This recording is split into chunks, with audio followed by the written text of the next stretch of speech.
आज हम लोग मैथ का सेट नंबर 2 देखेंगे।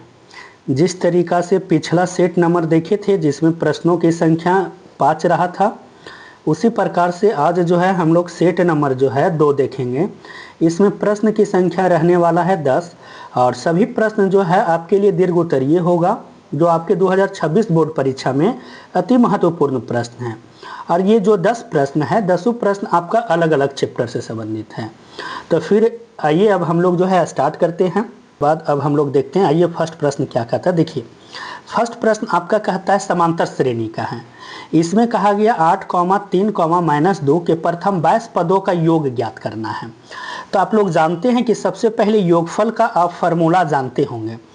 योगफल को हम लोग एस एन से रिप्रेजेंट करते हैं। योगफल बराबर होता क्या है, तो योगफल को हम लोग एस एन से दिखाते हैं। और एस एन बराबर आप फार्मूला पढ़े हैं n/2 इंटू 2a प्लस में क्या n-1 इंटू डी। एक फार्मूला ये पढ़े हैं, या तो एक फार्मूला आप ये इस तरीका का पढ़े होंगे n/2, जहाँ 2a है उसी को हम a प्लस a करके लिखते हैं, और बाकी n-1 इंटू डी है तो इसको रहने देते हैं। अब इसके बराबर आप लोग फार्मूला पढ़े हैं a plus n-1 into D बराबर क्या पढ़े हैं, तो आप लोग पढ़े होंगे tn बराबर ये फार्मूला पढ़े a प्लस tn। तो योगफल का दो फार्मूला होता है, या तो S n/2 into 2a plus n-1 into D, या तो n/2 into a plus tn। ये फार्मूला तब लागू होगा जिसमें आपको जो है पद की संख्या, प्रथम पद और अंतिम पद दिया हुआ रहेगा तब। ये फार्मूला तब लागू होगा जिसमें पद की संख्या, प्रथम पद और सार्वंतर आपको दिया हुआ रहेगा। तो ये इस प्रश्न को अब जो है हम लोग बनाते हैं। तो इसमें देखिएगा 8 जो लिखा था इसके बारे में तो आप जानते हैं, जो सबसे पहले लिखा हुआ रहता है उसी को प्रथम पद कहते हैं, और प्रथम पद को हम लोग ए से दिखाते हैं। डी निकालने का तरीका भी जानते हैं आप, कि अगला पद माइनस पिछला पद, तो ये कितना है 3 है और माइनस में 8 है। 3 - 8 कीजिएगा तो ये कितना निकल जाएगा, -5 निकल जाएगा। एन का मान आपको पता है कि एन का मान कितना है आपके पास, तो एन का मान जो है आपका 22 है। तो देखिए ए पता है आपको, डी पता है आपको और एन भी पता है, तो आपको निकालना है एस एन निकालना है। तो एस एन का इस फार्मूला पर आप रखिए। एस एन बराबर हम लोग पढ़े क्या है, तो एस एन बराबर हम लोग पढ़े हैं होता है n/2 into 2a plus n-1 into D होता है। तो देखिए डी एन के जगह आपको कितना रखना 22, तो एन के जगह यहाँ 22 रख दीजिए, इक्वल 22/2 इंटू 2a, तो a की जगह कितना है आपका 8 है, प्लस n-1, तो 22 - 1 इंटू डी, और डी के जगह आपका कितना आ गया, तो -5 है, तो -5 को रहने दीजिए। अब इसी को हल कीजिएगा तो ये 11 बार में कैंसिल हुआ, इंटू 8 में 2 गुना किए तो ये 16 हो गया। ये 22 में 1 गया तो 21 हुआ, और 21 में यदि -3 को गुना कीजिएगा तो ये कितना हो जाएगा, तो ये 63 हो जाएगा। उसके बाद यदि आप जानते हैं कि यदि इसको हम 63 से माइनस यदि हम 16 को कर दें, 63 में यदि हम 16 को माइनस करेंगे तो ये कितना आ जाएगा आपका -47 हो जाएगा। और यदि हम -47 को 11 से गुना करेंगे तो कितना हो जाएगा, तो ये लगभग हो जाएगा 517 हो जाएगा। ये कितना हो जाएगा, 517 हो जाएगा। तो देखिए इसका ऑप्शन नंबर कौन सही है, तो इसका तो ऑप्शन नंबर है ही नहीं इसमें, तो देखिए कहीं मिस्टेक किए होंगे, गलती हम डी के मान को रख दिए हैं गलत। डी का मान आपका कितना दिया हुआ था, तो डी का मान ये है आपका -5 होगा, यहाँ डी का मान आपको -5 रखना है। अब जो है 21 गुना यदि 5 कीजिएगा तो ये कितना आ जाएगा आपका 105 हो जाएगा। यहाँ पर देखिए आपका गलती हो गया था, ये हो जाएगा आपका 105 हो जाएगा। और यदि आप 105 में यदि आप 16 कीजिएगा माइनस, 105 में यदि आप 16 को करते हैं माइनस, तो ये कितना आ जाएगा -89 हो जाएगा। ये कितना हो जाएगा -89, और यदि -89 को यदि आप 11 से गुना कीजिएगा, यदि इसको आप 11 से गुना कीजिएगा तो ये कितना आ जाएगा -979 हो जाएगा, जो कि आपका ऑप्शन नंबर कौन सही है, तो ये ऑप्शन नंबर आपका सी सही होगा। तो इस प्रश्न की राइट आंसर क्या होगा, आपका ऑप्शन नंबर सी सही हो गया। तो इस तरीका से समांतर श्रेणी के प्रश्न को हम लोग हल कर सकते हैं। अब आइए प्रश्न संख्या 2 देखते हैं। 2 क्या कहता है, प्रश्न संख्या 2, हाँ देखिए ये आपका त्रिभुज से संबंधित है, त्रिभुज से संबंधित है। तो आइए इसको देखते हैं। कहता है भुजा ए वाले त्रिभुज में सिद्ध करे कि त्रिभुज का क्षेत्रफल √3/4 इंटू भुजा स्क्वायर होता है। तो ये जो है आपको बोल दिया गया है समबाहु त्रिभुज। हाँ, इसमें भुजा ए वाले समबाहु त्रिभुज, यहाँ पर ये जो होगा आपका समबाहु त्रिभुज होगा। तो देखिए हम सबसे पहली बात, एक बात हम आपको बताते हैं कि हम लोग समबाहु त्रिभुज कैसे त्रिभुज को कहते हैं। तो वैसे त्रिभुज जिसकी सभी भुजा बराबर होती है। तो ये भी आपका a सेंटीमीटर है, ये भी आपका a सेंटीमीटर है, ये भी आपका a सेंटीमीटर है। तो आपसे कह रहा सिद्ध करने के लिए त्रिभुज का क्षेत्रफल, कि त्रिभुज का क्षेत्रफल √3/4 गुणे होता है भुजा स्क्वायर। तो देखिए इसका सिद्ध करने का दो विधि होगा। आप आसान विधि जो है आप 9 क्लास में पढ़े, आप उसी विधि से हल कर सकते हैं कि s बराबर आप लोग पढ़े हुए हैं a + b + c और बटे में कितना पढ़े हैं, 2 पढ़े हैं। तो a की जगह भी आप a रख दीजिए, b की जगह भी आपको a रखना है और c की जगह भी आपको कितना रखना है, a रखना है और बटे में 2। यदि इसी को हल कीजिएगा तो ये कितना आ जाएगा 3a/2। बाकी हीरोन के फार्मूला से आप क्या जानते हैं कि त्रिभुज का क्षेत्रफल क्या होता है। तो त्रिभुज का क्षेत्रफल हम लोग पढ़े हैं √s into s - a into s - b into कितना पढ़े हैं, तो s - c पढ़े हैं। s के जगह जो है उसके मान को रखिए, तो s के जगह कितना रख देते हैं 3a/2 इंटू 3a/2 और माइनस में a है तो a की जगह a है तो रहने दीजिए। फिर s - b, तो s के जगह 3a/2 और b के जगह कितना है a है तो a रहने दीजिए। फिर कहता है s - c, तो s के जगह कितना है 3a/2 और माइनस में c के जगह भी कितना आपका हो जाएगा a हो जाएगा। अब जो है इसी को हल कर दीजिए। जब इसको यदि आप हल कीजिएगा तो देखिए ये कितना होगा, ये तो 3a/2 हुआ। अब इसको यदि आप हल करते हैं तो 2 और 1 कैल्शियम निकालिएगा तो ये कितना हो जाएगा 2 हो जाएगा। और 2a में 3a गया तो ये कितना बच गया a/2। यहाँ भी कितना हो गया a/2, यहाँ भी आपका कितना हो गया a/2 हो गया।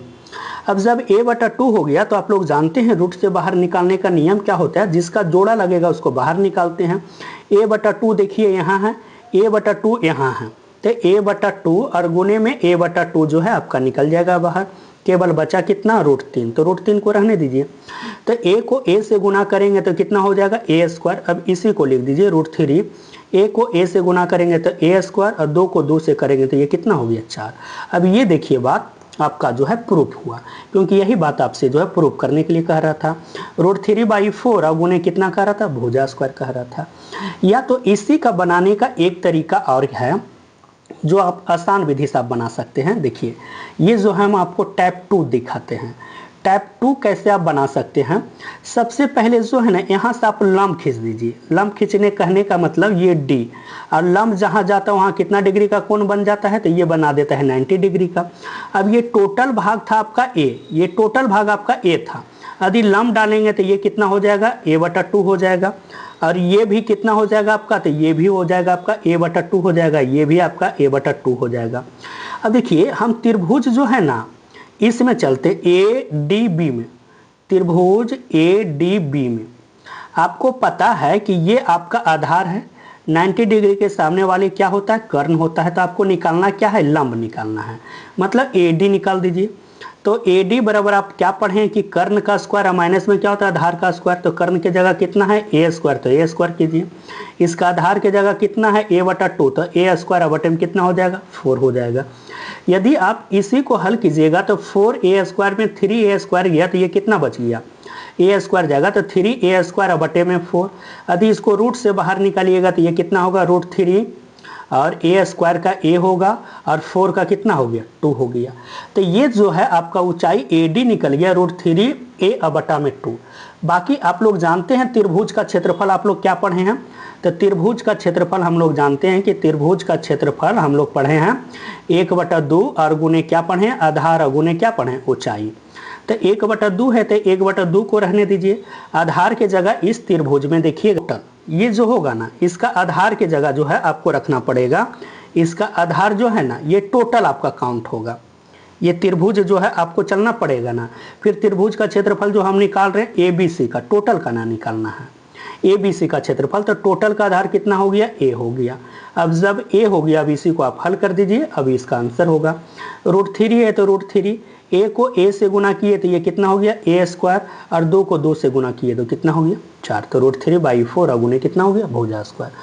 अब आपको आसान यदि ये विधि लगा होगा तो इस विधि को आप याद रखिए, यदि आपको ये आसान लगा होगा तो ये विधि को, ये विधि में हम क्या किए हैं कि ए बी सी को लंब खींचकर पहले 2 त्रिभुज में बांट दिए। तो ये आपका कर्ण था, ये आपका आधार था, इससे सबसे पहले हम लंब निकाले तो लंब कितना निकला √3a/2। अब टोटल त्रिभुज का ना कह रहा था ए बी सी, तो ए बी सी का क्षेत्रफल निकाले तो 1/2 और गुने आधार गुने ऊंचाई, जिसमें आधार की जगह आपका कितना होगा ए होगा और ऊंचाई की जगह कितना होगा AD, तो AD रख दिया, उसके बाद इसको प्रूफ कर दिए हैं। ये सभी प्रश्न जो है आप लोग के एग्जाम में कहीं ना कहीं जो है किसी ना किसी वर्ष आप लोग का पूछा गया है, उसी प्रश्न को हम आपको बताने का काम कर रहे हैं। सभी प्रश्न आपके एग्जाम के लिए अति महत्वपूर्ण है, तो सभी प्रश्न को आप लोग की जिम्मेदारी बनता है शुरू से अंत तक ले आप लोग जरूर देखें। तो आइए प्रश्न संख्या 3 देखते हैं। देखिए प्रश्न संख्या 3 भी आपके लिए अति महत्वपूर्ण है। इसमें क्या कहता है आपका कि सिद्ध करें कि 3 गो बिंदु दे दिया गया है और आपको सिद्ध करके लाना है a/a + 1/b बराबर में 1/3। तो आप त्रिभुज का क्षेत्रफल जानते हैं जब संरेख होता है, तो जब संरेख कहता है तो आप लोग जानते हैं कि त्रिभुज का क्षेत्रफल, ऐसे तो हम लोग पढ़ते हैं 1/2 मोड, उसके बाद बॉक्स बना देते हैं 3 बॉक्स बनाने के बाद यहाँ लिखते हैं x1 प्लस इसके आगे कितना लिखते हैं x2, फिर इसके आगे कितना लिखते हैं x3, और बॉक्स में हम लोग कितना भरते हैं 23, 31, 12, मतलब y2 और y3, ये होगी आपका 23। 31 कहने का मतलब y3 माइनस में y1, और 12 कहने का मतलब कितना हो गया y1 और माइनस y2। लेकिन एक बात को ध्यान रखना है, जब यदि आपको क्वेश्चन में संरेख कह दिया जाए तो इसके जो 1/2 लगाते हैं इसको हटा देते हैं हम लोग, 1/2 को हटा देंगे और इसके लिए इक्वल में क्या लगा देते हैं 0 लगा देते हैं। अब आइए इसको हल करते हैं। x1 की जगह आपका कितना है 3 है, तो नहीं होता, यदि आपको कन्फ्यूजन होता है तो आप इसी प्रकार से बनाइए कि आप सबसे पहले 3 बॉक्स बना दीजिए, बना दिए 3 बॉक्स, इसके आगे 3 रखिए, इसके आगे a लिखिए, इसके आगे 0 लिखिए, तो x का तो कहानी समाप्त हो गया। अब आइए y2, तो y2 कितना है आपका 0 है और माइनस में b हो गया। फिर y3 माइनस y1, तो y3 आपका कितना है b है, माइनस y1 आपका कितना है तो 3 है, तो रख दीजिए। फिर कहता है y1 और माइनस y2, तो 3 और माइनस में कितना होगा 0 होगा। अब जब 3 माइनस 0 हो गया तो अब इसी को हल कीजिए। हल करने पर आप देखिएगा कि 3 को माइनस से गुना कीजिएगा तो ये कितना बना देगा -3b, प्लस a को b से गुना कीजिएगा ये कितना आएगा ab, माइनस कितना हो जाएगा 3a, और 0 को किसी भी संख्या से गुना कीजिएगा तो ये कितना बना देगा आपका 0 बना देगा। जब ये 0 बना दिया तो देखिए ये -3b है, माइनस कितना है a है, तो दोनों को एक साइड लेकर चले जाइए। तब इसको जो है आप ये माइनस से दूसरे तरफ लाइएगा तो ये कितना बन जाएगा +3b बच जाएगा। ये भी माइनस इसको दूसरे तरफ लाइएगा तो ये कितना बन जाएगा 3a बच जाएगा, और इधर आपका बचेगा कितना ab बच गया, तो ab को रहने दीजिए, इसको हम दूसरे तरफ लेकर आए।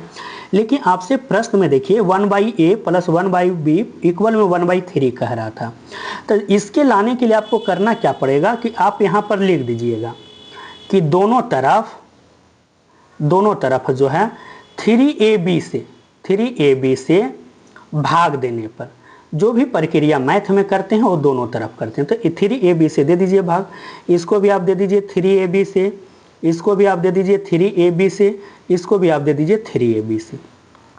3b और 3b ये कैंसिल हुआ, 3a और 3a कैंसिल हुआ, ab और ab कैंसिल हुआ, तो ये कितना बचा 1/3 इक्वल में 1/a और प्लस में कितना बच गया 1/b।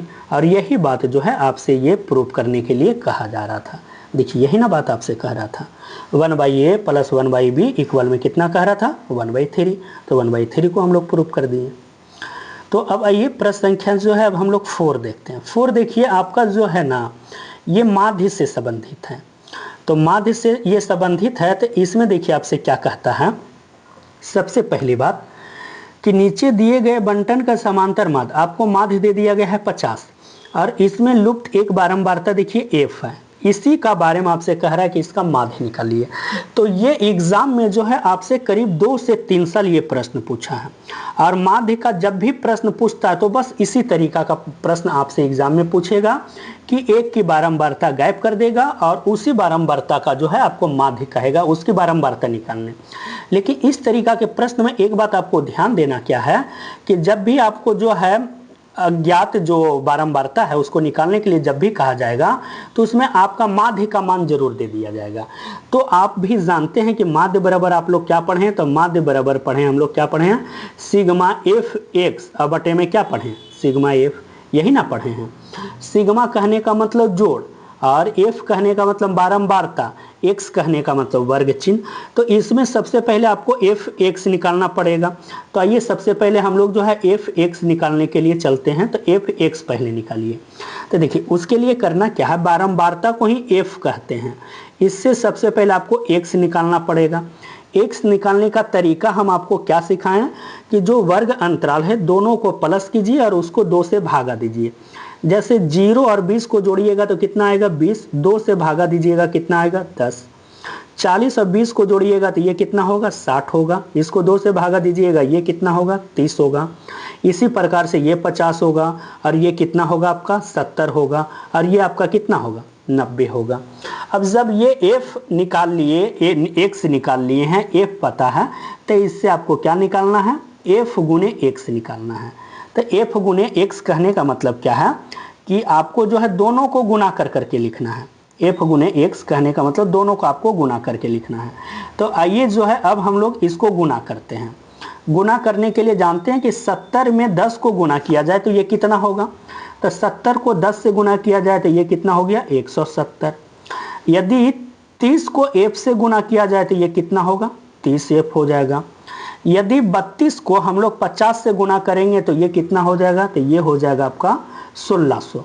उसी प्रकार यदि हम 24 को कितना से गुना करना है 70 से, यदि इसको गुना करेंगे तो ये कितना हो जाएगा 1680 हो जाएगा। यदि हम 19 को 90 से यदि हम गुना करें तो ये कितना हो जाएगा 1710 हो जाएगा। तो चलिए एफ एक्स तो निकाल लिए, लेकिन फार्मूला कहता है सिग्मा एफ एक्स और बटा में सिग्मा एक। तो आइए सबको जोड़िए। सबसे पहले आपको जो है 17 प्लस में आपको करना है 32, प्लस में करना है आपको 24 और प्लस में आपको कितना करना है 19 करना है। यदि सबको आप प्लस कीजिएगा तो ये प्लस करने पर आपके पास आएगा 92 और प्लस में कितना हो जाएगा एफ हो जाएगा। एफ को ऐसा कि नहीं 92 एफ आपको लिख देना है, 92 एफ लिखिएगा तो आपका आंसर जो है गलत हो जाएगा। उसी प्रकार से आपको करना क्या है कि इसमें 170 को आपको प्लस करना है, 170 में आपको प्लस करना है 1600 के प्लस करना है, 1600 के बाद कितना आ गया आपका 1680 को प्लस करना है, 1680 के बाद फिर ये कितना है आपका 1710 को प्लस करना है। 1680 में यदि आप 1710 यदि सभी को यदि आप प्लस करते हैं तो आप प्लस करके ऐसे देख लीजिएगा कि ये कितना आता है। 1680 है और 1680 में आप 1710 को यदि आप प्लस कीजिएगा तो ये लगभग जो है आपका आएगा 5160 आ जाएगा, 5160 और ये प्लस में आपका जो है 30f आपका अलग हो जाएगा। अब चलिए सारी बात को अब हम लोग निकाल लिए। अब फार्मूला पे इसके मान को रखेंगे और हम लोग आंसर निकाल लेंगे। देखिए माध्य बराबर हम लोग क्या पढ़े हैं, तो माध्य बराबर हम लोग पढ़े हैं कि सर होता है सिग्मा एफ एक्स और बटा क्या होता है सिग्मा एफ। माध्य के जगह आपका कितना है, तो माध्य आपका दे के रखा है प्रश्न में 50। सिग्मा एफ एक्स आप कितना निकाले हैं, तो ये निकाले हैं 5160 और प्लस में कितना निकाले हैं 30f निकाले हैं। उसी तरीका से सिग्मा एफ, तो सिग्मा एफ आप कितना निकाले हैं 92 और प्लस में कितना निकाले हैं एफ निकाले हैं। अब यदि इसी को आपको हल करना है, यदि आप इसको हल कीजिएगा तो ये कितना होगा, करना क्या है हल किस प्रकार से होगा, हल आपको करना क्या है कि 50 को 92 प्लस एफ से गुना करना है। तो यदि इसको आप गुना करते हैं तो ये कितना आपका बना देगा, देखिए ये बना दिया आपका 50f प्लस 92 को 50 से गुना कीजिएगा तो ये आपका आ जाएगा 4600 इक्वल में ये कितना हो गया 5160 और प्लस में ये कितना हो गया आपका 30f। बाकी आप लोग जानते हैं समीकरण को हल करने के लिए समीकरण हल कर दीजिए।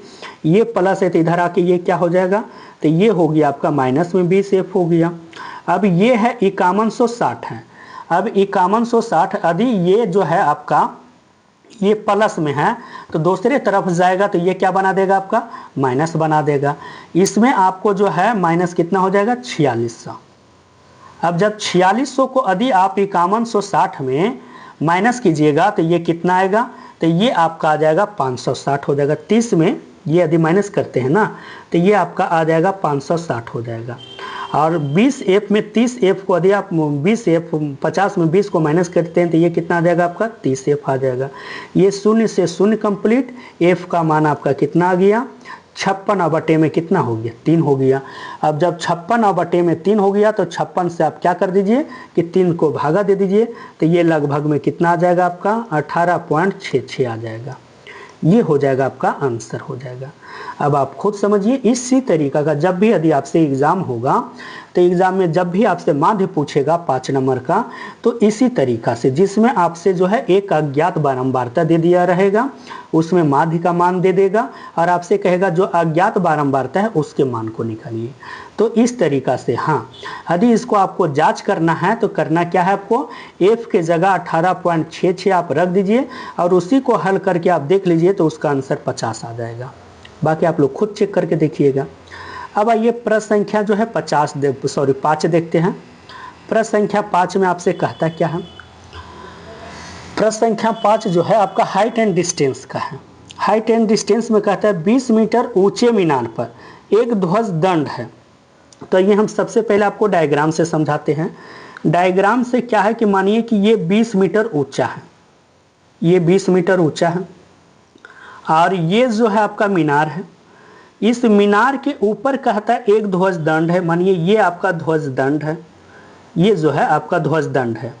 और इसके बारे में कहता क्या है कि ध्वज दंड है, जमीन पर एक बिंदु पर ध्वज दंड के पद एवं शिखर के उन्नयन को देखिए। अब मानिए कि ये आपका जो है इस प्रकार से आपका ये आधार है, तो ध्वज दंड का ये शिखर हुआ, तो ये शिखर को आप मिला दीजिए एक बिंदु से, जमीन के एक बिंदु से ये इसको मिला देने का काम किए। अब कहता है क्या, इसी बिंदु से इसका शिखर का और इसका पद बिंदु, कहने का मतलब जो जड़ है, ये दोनों का उन्नयन कोण आपको कह दिया है। उन्नयन कोण कहा क्या, सबसे पहले पद बिंदु का कहा ये 45 डिग्री है और शिखर का कहने का मतलब टोटल जो उन्नयन कोण है आपका कितना है, 60 डिग्री है। अब ये इसका हम सबसे पहले नामकरण कर देते हैं कि ये आपका A है, ये B है, ये C है और ये D है। आपसे कहता है ध्वज दंड की ऊंचाई, ये ऊंचाई को निकालना है। ध्यान रखिएगा, ये आपके एग्जाम के लिए अति महत्वपूर्ण है। जब भी हाइट एंड डिस्टेंस का प्रश्न यदि आपसे पूछेगा तो इसी तरीका के प्रश्न को, तो ये डायग्राम आप बना लिए। अब आइए इसको देखिए आसान विधि से हम लोग कैसे बनाते हैं। इसको जो है चुटकी में अब हम लोग जो है बना देंगे, क्योंकि इसका डायग्राम जो है हम लोग बना दिए हैं। बनाने के लिए सबसे पहली बात, यदि हम आपसे एक बात पूछे कि जो बड़ा त्रिभुज है जिसका नाम A है, B है, C है, इसका आधार क्या है, तो आप तुरंत बोलिएगा कि सर इसका आधार BC है। लेकिन यदि हम पूछे DBC का आधार क्या है, तो उसका भी आधार क्या है, BC है। तो हम सबसे पहले त्रिभुज जो है ना इसमें चलते हैं, DBC में। आइए त्रिभुज जो है DBC में, बाकी जो है एग्जाम में यदि पूछेगा तो आप ये बात को चर्चा कर दीजिएगा। माना कि AD जो है आपका ध्वज दंड की ऊंचाई है, तथा ये जो है आपका BD जो है मीनार की ऊंचाई है, BC आपका आधार। इतने बात को आपको लिख देना है एग्जाम हॉल में। अब जब त्रिभुज DBC में चलते हैं तो ये लंब पता है, आपको आधार निकालना है। तो आप सबसे पहले बताइए कौन से फार्मूला पर अप्लाई कीजिएगा। तो आप सबसे पहले tan थीटा अप्लाई कीजिएगा। तो tan थीटा बराबर आप क्या पढ़ें, लंब और बटे में आधार। लेकिन थीटा की जगह आपका कितना डिग्री है, तो थीटा की जगह आपको पता है कि सर ये है 45 डिग्री। इसका लंब की जगह कितना है, तो 20 है। और आधार की जगह क्या है, BC है, तो BC को रहने दीजिए। आप जानते हैं कि tan 45 डिग्री का मान कितना होता है, 1 होता है। ये 20 है और बटे में कितना है, BC है, तो BC को रहने दीजिए। BC में 1 को गुना करेंगे तो BC इक्वल में कितना हो जाएगा, ये 20 हो गया। तो चलिए आधार तो हम लोग निकाल लिए 20। अब आपको निकालना है ध्वज दंड की ऊंचाई। तो ध्वज दंड की ऊंचाई के लिए कहने का मतलब, अब आपको जो है ना त्रिभुज आप चलिए बड़ा वाला में ABC में, त्रिभुज जो है अब आपको चलना है ABC में। जब ए बी सी में चलिएगा तो tan थीटा इसमें भी, क्योंकि लंब और बटे में आधार होगा, तो tan थीटा प्रयोग कीजिएगा तो लंब होता है, तो लंब इसमें देखिए टोटल होगा ए से लेकर बी तक की दूरी, जिसमें आधा दूर आपको h दिया है प्लस फिर आधा दूर कितना दिया है 20 दिया है, और इसके आधार के जगह कितना लिखेंगे BC, लेकिन यहाँ BC का मान आपको कितना पता है 20 है, और बाकी इसका थीटा के जगह कितना लिख देंगे तो 60 डिग्री लिख देंगे। तो आइए अभी इसको आगे हल करते हैं। थीटा के जगह यदि हम tan 60 डिग्री लिखे इक्वल h और प्लस में 20 और बटे में 20 हो गया। tan 60 डिग्री का मान आप जानते हैं कि होता है √3, इक्वल में कितना हो गया h प्लस 20 और बटे में कितना हो गया 20। अब इसी को आप क्रॉस मल्टीप्लिकेशन कर दीजिए। जब इसका यदि हम क्रॉस मल्टीप्लिकेशन करेंगे तो ये कितना हो गया h प्लस 20 इक्वल में ये कितना हो गया 20√3। h का मान आपसे पूछ रहा था तो h का मान निकालिए। तो h का मान जब निकालेंगे तो h के बगल में है प्लस, तो ये दूसरे तरफ जाएगा तो ये क्या बना देगा आपका माइनस बना देगा, तो ये -20 हो गया। h है तो h 20 और 20 मिल रहा है, 20 को कॉमन ले लीजिए, ये कितना हो गया √3 और माइनस में कितना हो गया 1 हो गया। अब ये जो है आपका ध्वजदंड की ऊंचाई हो गया, क्योंकि ध्वजदंड की ऊंचाई आपसे पूछ रहा था, तो फाइनली जो है आप आंसर जो है लिख दीजिएगा कि ध्वजदंड की ऊंचाई कितना होगी आपका।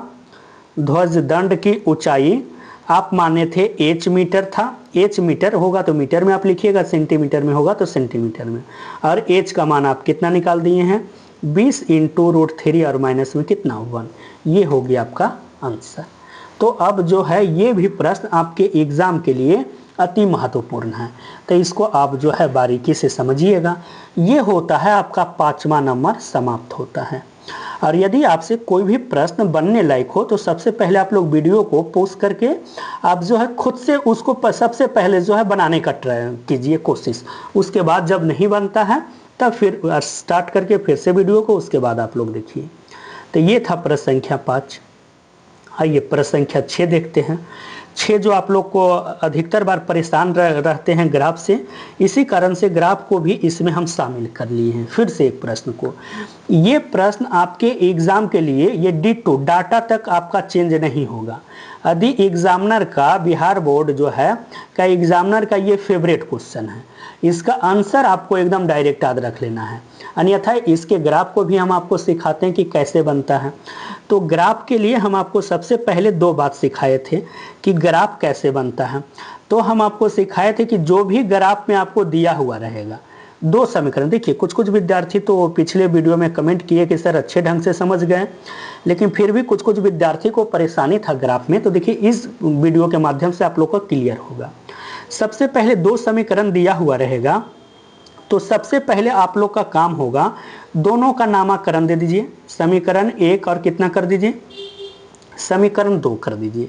समीकरण 1 और समीकरण 2 जब आप कर देते हैं तो करने के बाद आपको क्या करना है, दोनों समीकरण को आपको बारीकी से हल करना है।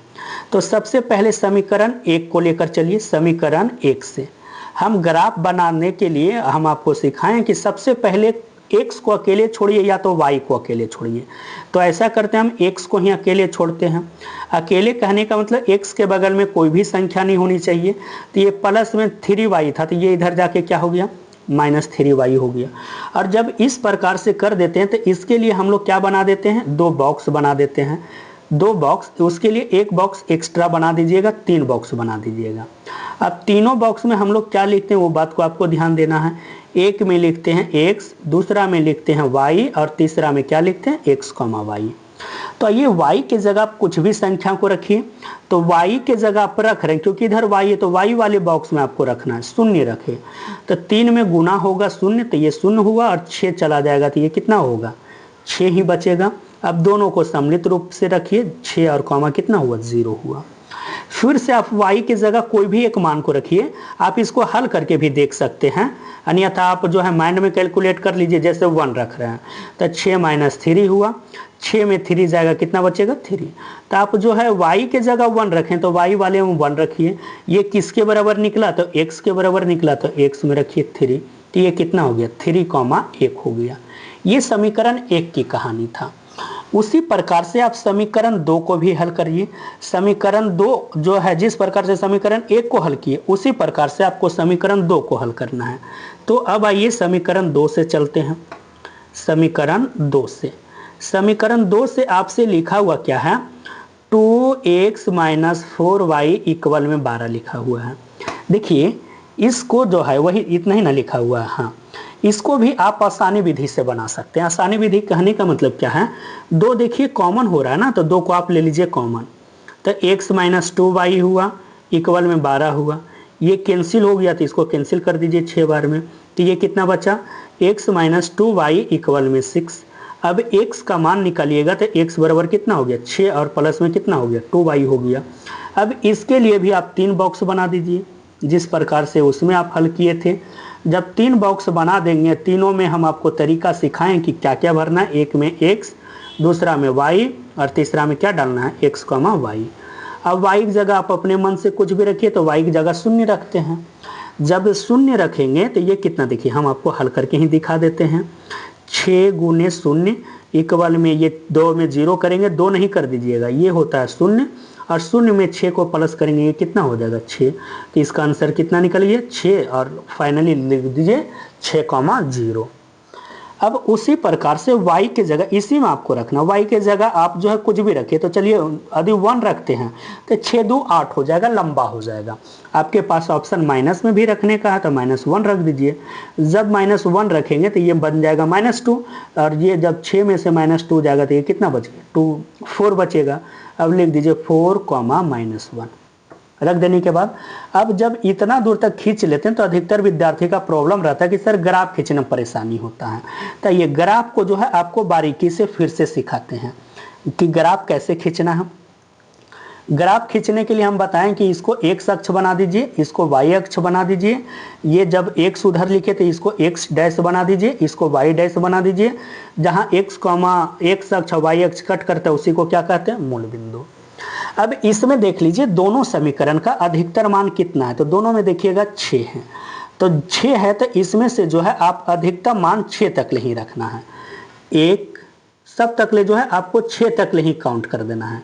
तो सब में 6 लिख दीजिए, 2 तक ले 3 हुआ, 4 हुआ, 5 हुआ और ये 6 हुआ। जिधर प्रयोग 6 तक ले नहीं हो रहा उधर हम कर भी नहीं सकते। इसके लिए आप निश्चित रहिए कि जिधर आपका यूज होगा 6 वहीं तक ले हम प्रयोग कर सकते हैं, और जिधर नहीं प्रयोग होगा ना उधर हम लिख भी नहीं सकते हैं। ऐसे अच्छा लगे देखने में, इसके लिए हम प्रयोग करते हैं कि 6 तक ले हो जाए। तो आइए इस बात को आपको बताए थे कि तीसरे चतुर्थांश में सब का सब क्या होता है, माइनस होता है। तो इसमें माइनस, देखिए इसमें 3 तक ले ही लिखे क्योंकि इतना प्रयोग होगा ही नहीं, तो आगे हम नहीं लिखे हैं। ऐसे आपको लिखना है तो आप लिख सकते हैं -4, -5, -6, ताकि थोड़ा सा अच्छा लगता है देखने में, इसी कारण से लिखते हैं। तो आइए देखिए फर्स्ट समीकरण का देखते हैं। x का मान 6 है, y का मान 0 है।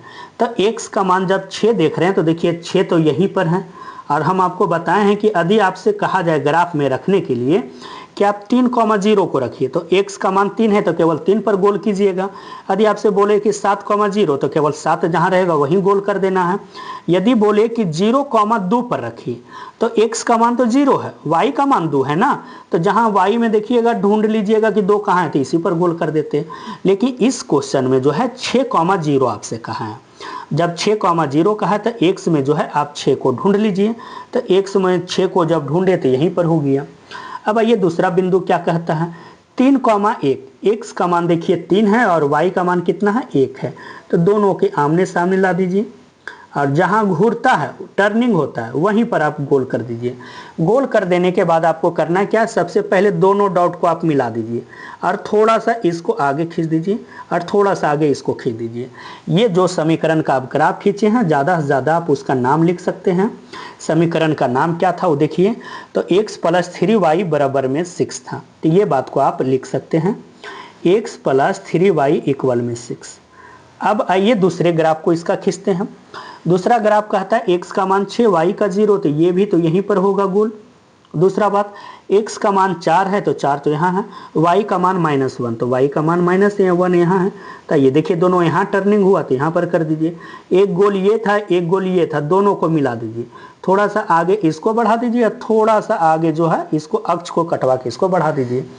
इस समीकरण का नाम लिखना है तो इसको भी लिख दीजिए 2x - 4y इक्वल में कितना था 12। अब देखिए दोनों ग्राफ कहाँ कट किया है, तो दोनों ग्राफ जो है 6 पर कट किया, तो आप जो है इसका लिख सकते हैं, अंतिम में लिख दीजिएगा कटान बिंदु, इसका आप लिख दीजिएगा x का मान कितना है 6 है और y का मान आपका कितना है 0 है। ये हो गया आपका आंसर हो गया। ये एग्ज़ाम में आप लोग से करीब 5 से 6 साल ये ग्राफ आपसे पूछा गया है, तो आप समझ सकते हैं कि ये ग्राफ जो है आपके एग्ज़ाम के लिए कितना महत्वपूर्ण है। तो ये ग्राफ आप लोग का हर साल जो है 5 नंबर में पूछा जाता है। अब आइए प्रश्न संख्या जो है 7 देखते हैं। देखिए प्रश्न संख्या 7, प्रश्न संख्या 7 जो है आपका द्विघात समीकरण से संबंधित है। ये भी प्रश्न आपके एग्ज़ाम के लिए अति महत्वपूर्ण है। इस प्रश्न में कहता है क्या है, ऋतु धारा के अनुकूल 2 घंटे में 20 किलोमीटर तैर सकती है और धारा के प्रतिकूल 2 घंटे में 4 किलोमीटर तैर सकती है, तो स्थिर जल में तैरने की चाल तथा धारा की चाल ज्ञात करें। देखिए इस तरीका के प्रश्न को आपको बनाना कैसे है, आपको निकालना सबसे फर्स्ट में, देखिए निकालना क्या है, जल में तैरने की चाल किसका, ऋतु का, स्थिर जल में। तो आप सबसे पहले उसी के बराबर मान लीजिए कि माना कि स्थिर जल में, क्योंकि स्थिर जल में आपसे कह रहा था, तो स्थिर जल में ऋतु की चाल, तो ऋतु की चाल मान लीजिए, ऋतु की चाल आपसे कह रहा निकालने के लिए, तो इसी को मान लीजिए किलोमीटर में दिया, तो चाल का ऐसा है मात्रक आप जानते हैं कि किलोमीटर पर घंटा होता है, तो किलोमीटर पर घंटा मान लीजिए। उसके बाद किसका चाल आपसे पूछा है, धारा की चाल, तो आप सबसे पहले धारा की चाल को भी मान लीजिए कि धारा की चाल हम कितना मान लेते हैं, तो धारा की चाल मान लेते हैं हम y किलोमीटर पर घंटा मान लेते हैं। अब दो बात को आपको इस तरीका के प्रश्न में ध्यान रखना, अनुकूल और प्रतिकूल। अनुकूल कहने का मतलब जिस डायरेक्शन में धारा का बहाव है उसी डायरेक्शन में ऋतु भी तैर रही है, तो उस कंडीशन में क्या होगा, आपका ऋतु का तैरने की स्पीड जो है बढ़ जाएगा। और यदि उसका प्रतिकूल कहने का मतलब क्या है, जिस तरफ धारा की चाल है उसके विपरीत में ऋतु जो है तैर रही है, तो उसके जो है स्पीड कम जाता है। तो ये दोनों के बराबर जो है आपको मानना पड़ेगा। दोनों के बराबर क्या मानना पड़ेगा, धारा के अनुकूल ऋतु की चाल मान लीजिए।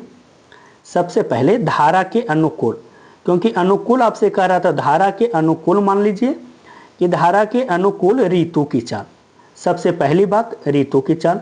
उसके बाद आपसे इसमें चर्चा किया है प्रतिकूल, तो धारा के जो है ये अनुकूल नहीं, ये क्या हो जाएगा आपका प्रतिकूल, ऋतु की चाल निकाल लीजिए। तो जब ये ऋतु की चाल, तो एक बात को ध्यान रखना, जिधर धारा का बहाव है यदि उधर ऋतु का भी तैरने का चाल है, तो दोनों का स्पीड जो होता है प्लस हो जाएगा, मतलब x ऋतु की चाल और धारा की चाल दोनों का दोनों प्लस हो जाएगा, तो x + y किलोमीटर पर घंटा होगा। और यदि विपरीत बोलेगा तो दोनों के चाल क्या हो जाएगा, माइनस हो जाएगा, x - y किलोमीटर पर घंटा होगा। अब ये बात तो हम लोग लिख दिए हैं। अब देखिए चाल भी निकाल लिए हैं, तो एक बात आप लोग जो है 7-6 क्लास में आप लोग एक फार्मूला भी पढ़े होंगे कि चाल बराबर क्या होता है। तो आप लोग पढ़े होंगे कि चाल बराबर क्या होता है, दूरी बटे में क्या पढ़े हैं, समय पढ़े हैं। ये बात आप लोग जो है पढ़े होंगे। तो चाल बराबर आप लोग पढ़े हैं, दूरी बटे में क्या पढ़े हैं, समय पढ़े हैं। तो देखिए इसी फार्मूला का प्रयोग करके ये बना लेते हैं। ऋतु के धारा के अनुकूल, तो धारा के अनुकूल चाल कितना है, x + y है। तो चाल बराबर तो हम लोग निकाल सकते हैं। अब प्रश्न से जो बात कह रहा है प्रश्न के अनुसार चलेंगे। तो कह रहा है कि अनुकूल, तो चाल बराबर कितना है, तो चाल तो x + y है। दूरी और समय देखिए, उसका दूरी और समय कितना है, तो दूरी है 20 किलोमीटर और समय है कितना, 2 घंटा। तो दूरी के जगह रखिए 20 किलोमीटर और समय के जगह कितना, 2 घंटा। ये कैंसिल हो गया तो ये कितना निकल गया, 10। ये हो गया आपका समीकरण फर्स्ट। उसी प्रकार से पुनः आप चलिएगा तो प्रतिकूल में भी दे दिया है। प्रतिकूल का दूरी और चालनी का समय देखिए, दूरी है 4 किलोमीटर और समय कितना है, 2 घंटा। तो रख दीजिए 4/2, कैंसिल कर दीजिएगा तो ये कितना हो जाएगा, 2 हो जाएगा। और बाकी आप समीकरण हल करने के लिए जानते हैं, समीकरण हल कर दीजिएगा, विलोपन विधि लगा दीजिएगा। समीकरण 1 और किससे चल दीजिएगा, समीकरण 2 से। समीकरण 1 और समीकरण 2 से चल दीजिएगा, दोनों को प्लस कर दीजिएगा। प्लस करने पर देखिएगा तो x का मान निकल जाएगा कितना, 6 किलोमीटर पर घंटा। और y का मान आप निकालिएगा तो ये कितना निकल जाएगा आपका 4 किलोमीटर पर घंटा निकल जाएगा।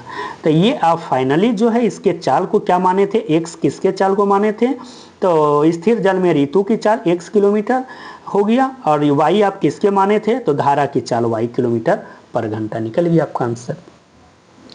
इसको थोड़ा सा हम शॉर्टकट में बता दिए हैं, बाकी आप लोग इसको डिटेल से एग्जाम में जब पूछा जाए तो डिटेल से आप इसको बना दीजिएगा।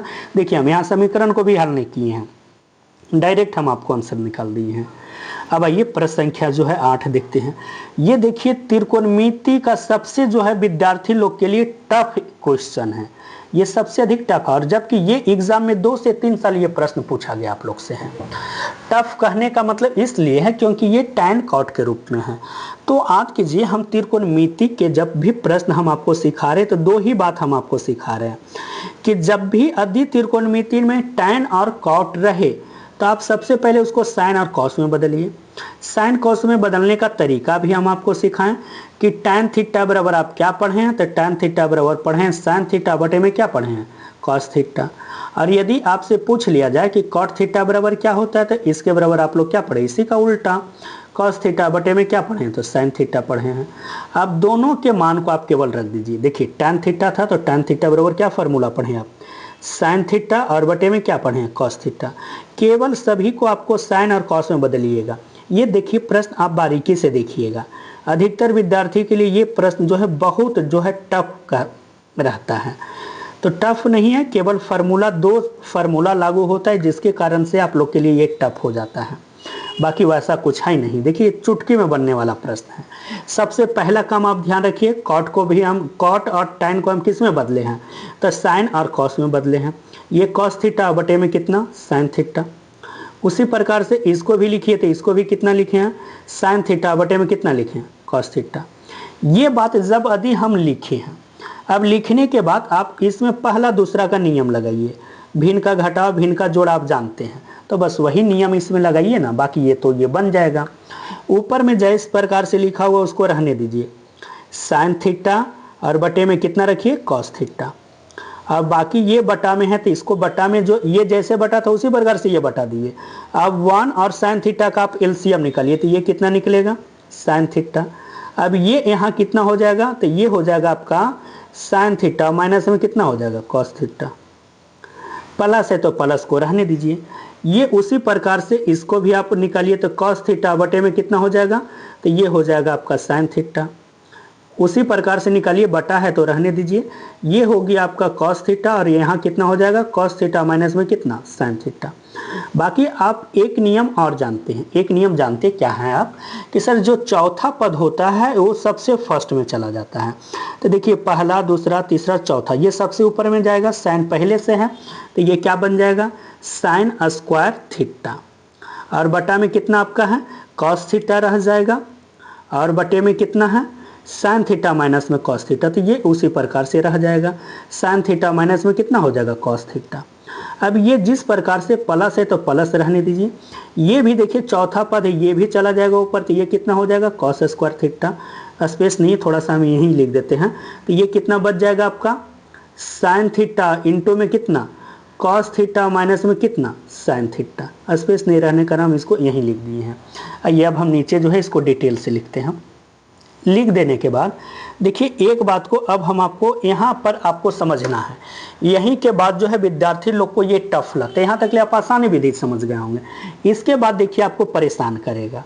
परेशान कहने का मतलब जैसे ये फर्स्ट लिखा हुआ है साइन स्क्वायर थीटा बटे में कितना लिखा हुआ है, कॉस थीटा, इंटू में कितना लिखा हुआ, साइन थीटा, और माइनस में कितना, कॉस थीटा।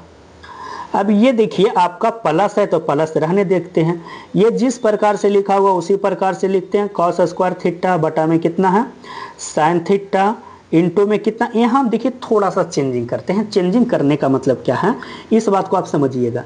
देखिए सबसे पहले क्या है, कॉस थीटा है ना, तो यहाँ सब माइनस को ले लेते हैं कॉमन। जब माइनस ले लेंगे कॉमन तो ये पहले था कॉस थीटा तो ये बाद में हो जाएगा, और बाद में था साइन थीटा तो वो पहले हो जाएगा। तो यहाँ पर ये कितना हो जाएगा, साइन थीटा, और माइनस में कितना हो जाएगा, कॉस थीटा। जब ये sign theta minus cos theta होगा तो आप एक बात को आप जानते हैं मैथ के नियम से कि जब हर में होता है ये होता है माइनस, तो ये अंश में भी जा सकता है। तो इसी माइनस को हम करते क्या है कि ये माइनस है, ये यहाँ चला जाएगा। तो इसको देखिए हम थोड़ा सा मिटा के आपको लिख देते हैं, इसको आइए हम मिटा के यहाँ लिख देते हैं। ये जो आपका माइनस था और ये प्लस था, तो ये डायरेक्ट बना दिया, यहाँ आपका क्या बना दिया, माइनस बना दिया है। अब बना देने के बाद अब तो ये आपका आसान बन गया, ये भिन्न का जोड़ निकलिए और बाकी आपका आंसर हो गया। भिन्न का जोड़ कहने का मतलब क्या है, आप जानते हैं कॉस थीटा साइन थीटा नहीं मिला तो कॉस थीटा भी लिखाएगा और क्या लिखाएगा, साइन थीटा भी लिखाएगा। देखिए माइनस हम इसलिए लिए हैं कि देखिए दोनों ये मिल गया, और जब दोनों मिल जाते हैं, जैसे अब ये भिन्न का जोड़ जानते हैं ना, 3/4 और 5/4 रहे, तो इसका एलसीएम डायरेक्ट कितना लिख देते हैं, 4 लिख देते हैं। उसी प्रकार से sine theta minus cos theta, sine theta minus cos theta मिल गया, तो ये कितना लिखा जाएगा, साइन थीटा माइनस में कितना हो जाएगा, कॉस थीटा। अब देखिए इसके बाद ये क्या होगा, ये बात को आप समझिए, इसको थोड़ा सा हम मिटा दे रहे हैं। ये जो है अब देखिए इसका भिन्न का जोड़, sign theta minus cos theta, sine theta minus cos theta, cos theta मिला, क्या नहीं मिला, साइन थीटा, तो ये साइन थीटा इसमें जाके गुना होगा, तो ये कितना बन जाएगा आपका, साइन क्यू थीटा। यहाँ पर विद्यार्थी लोग का परेशानी होता है, माइनस। उसी प्रकार से इसमें देखिए sign theta minus cos theta मिला, साइन थीटा मिला, क्या नहीं मिला, कॉस थीटा, तो कॉस थीटा ये जाकर गुना होगा, तो ये कितना हो गया, कॉस क्यू थीटा। अब आप लोग जो है 9 क्लास में एक फार्मूला पढ़े होंगे, यदि याद होगा तब तो ठीक है, कि a cube minus b cube, a cube minus b cube बराबर आप लोग पढ़े होंगे a minus b into a square plus a b, और प्लस में कितना पढ़े हैं, तो आप लोग पढ़े हैं बी स्क्वायर पढ़े हैं। बस ए के जगह आपका साइन है, बी के जगह आपका कॉस है, बस ये फार्मूला पर रखिए, आपका आंसर हो गया है। और ये प्रश्न जो है आप लोग के लिए बहुत डिफिकल्ट लगता है। तो देखिए ए माइनस बी, तो इसको आप रख दीजिए कितना, साइन थीटा माइनस में कितना, कॉस थीटा रख दीजिए। चलिए फिर क्या कहते हैं फार्मूला, ए स्क्वायर तो कर दीजिए साइन स्क्वायर, प्लस में ए बी तो दोनों को गुना कर दीजिए, साइन थीटा इंटू में कितना, कॉस थीटा, और प्लस में बी स्क्वायर तो कॉस थीटा का स्क्वायर कर दीजिए, कॉस स्क्वायर थीटा, और बटा में जिस प्रकार से लिखा हुआ लिख दीजिए, कितना हो गया, कॉस थीटा इंटू कितना हो गया, साइन थीटा इंटू में कितना है, साइन थीटा, और माइनस में कितना, कॉस थीटा। तो अब यहाँ के बाद आप देखिएगा ये बटा में sign theta minus cos theta, ये अंश में है sign theta minus cos theta, दोनों कैंसिल हुआ, और दोनों कैंसिल होने के बाद ये भी आप समझ सकते हैं कि ये फार्मूला है आपका, क्योंकि आप लोग जानते हैं कि ये फार्मूला आप लोग पढ़े हैं, sine square theta plus cos square theta का मान आप लोग कितना पढ़े, तो 1 पढ़े हैं। तो sine square theta plus cos square theta की जगह आपको कितना रख देना, तो आप 1 को भी रख सकते हैं। तो ये दोनों का मान ये हो गया 1, प्लस आपके पास बचा कितना, तो ये बचा है आपका साइन थीटा इंटू कितना बचा है, कॉस थीटा बचा, तो sine theta into cos theta रख दीजिए। अब ये जो आपका कॉस थीटा साइन थीटा, तो ये दोनों को नीचे में आप लिख सकते हैं, कॉस थीटा इंटू में कितना, साइन थीटा लिख सकते हैं, इसके बटा में भी आप लिख सकते हैं कितना, कॉस थीटा इंटू में कितना, साइन थीटा। देखिए जो अंश में लिखा हुआ वही बात हर में लिखा हुआ, तो ये दोनों तो कैंसिल हो गया। उसके बाद आप जानते हैं कि कॉस का उल्टा क्या होता है, तो ये होता है सेक थीटा, और साइन का उल्टा क्या होता है, तो ये होता है आपका कॉसेक थीटा, प्लस में कितना हो गया, 1 हो गया। ये प्रूफ करने के लिए इतना बात कह रहा था, 1 प्लस सेक थीटा इंटू में कितना, कॉसेक थीटा, ये बात आपका सत्य होगा, क्योंकि टेन और कॉट क्योंकि रहता तो दोनों तो गुना करेंगे तो ये माइनस ना हो जाएगा, जिसके कारण से ये बात आपका नहीं हो सकता है। तो ये जितना बात आपका कह रहा था प्रूफ करने के लिए, ये बात आपका प्रूफ होता है। आइए प्रश्न संख्या जो है, अब हम लोग अंतिम की तरफ बढ़ रहे हैं, प्रश्न संख्या 9 देख रहे हैं। 9 में आपसे कहता क्या है, 9 में आपसे कहता है कि P का मान ज्ञात करें जब समीकरण के युग्म का एक अद्वितीय हल है। तो अद्वितीय हल का नियम आप जानते हैं कि होता क्या है, तो ये होता है A1/A2, और नॉट इक्वल में क्या होता है, B1/B2, यही होता है अद्वितीय हल का।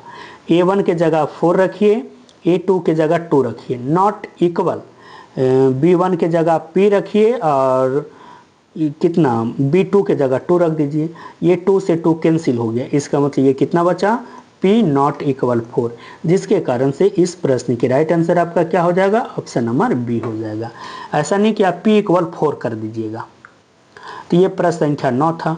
अब ये प्रश्न संख्या जो है आपका 10 है। ये भी देखिए आपके लिए बेहतरीन प्रश्न है।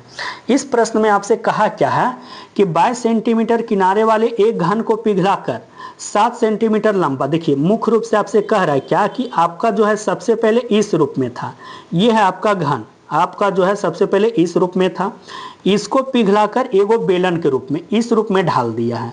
तो याद कीजिए जो पिछला सेट हम आपको बताए थे उसमें हम आपको सिखाए थे कि जब भी पिघलाने की बात रहता है तो दोनों के आयतन को क्या करते हैं हम लोग, दोनों का आयतन को हर हमेशा बराबर करते हैं।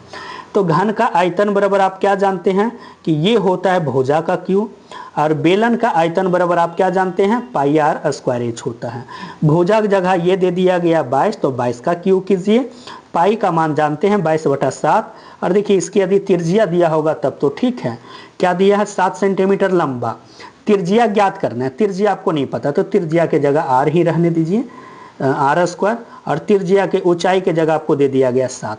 आप ये जानते हैं कि 22 कहने का मतलब 3 बार ये गुना होगा, 22 गुने 22 इक्वल में ये कितना हो गया 22/7, और गुने आर स्क्वायर गुने कितना हो गया, एच के जगह आपका तो 7 दे दिया था ना, तो एच के जगह जो है आपको 7 रख देना है। ये जो एच है ना यहाँ पर आप 7 रख दीजिए, तो ये 7 हो गया।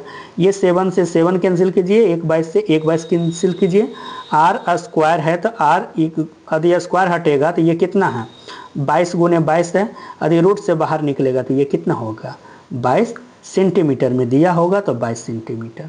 तो यदि आपसे पूछा जाएगा कि बेलन का जो है त्रिज्या कितना होगा तो ये 22 सेंटीमीटर होगा। अब आप लोग कमेंट में बताइएगा कि ये सेट आप लोग को कैसा लगा है।